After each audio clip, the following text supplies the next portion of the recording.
interest here in Los Angeles real estate markets and specifically. And I think a lot about simply the supply and demand. And the argument I'll just use Los Angeles since it's my local example, is, well, people want to come to work in the city. There are jobs here, and there's a shortage of housing, so that will continue to support housing prices. All right, that makes sense on the surface.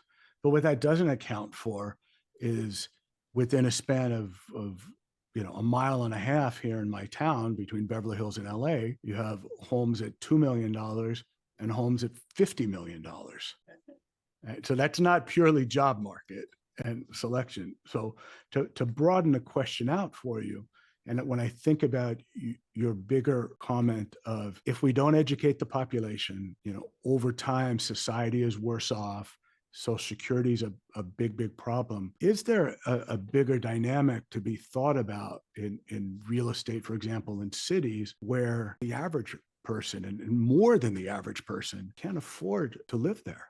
And time-wise, can't spend an hour and a half commute each way. It's just physically not possible. So what happens to our society broadly when we don't educate the public? We have Social Security crisis, aging the population, and tremendous disparity in wealth. What happens to cities? You get exactly what we've described, I think. You have your $50 million for homes, just, which aren't all that far away from affordable for, even $1 million homes are not affordable to the vast majority of Americans. Yeah, so we get that kind of inequality there. So we do need to reduce. I think the income inequality in the United States is just unconscionable.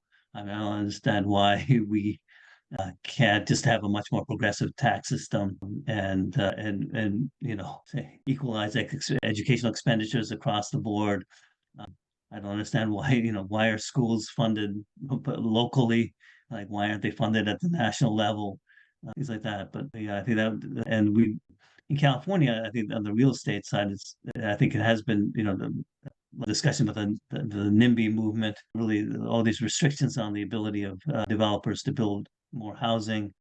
But I suspect that that's going to be relaxed over time, and so then housing will increase and hopefully catch up to demand, and then housing prices should become more reasonable. And do you envision the workforce working more remotely? And be remiss if I didn't bring up AI at some point in the conversation. But let's just say technology generally, since you focused me initially on a technology paper years ago.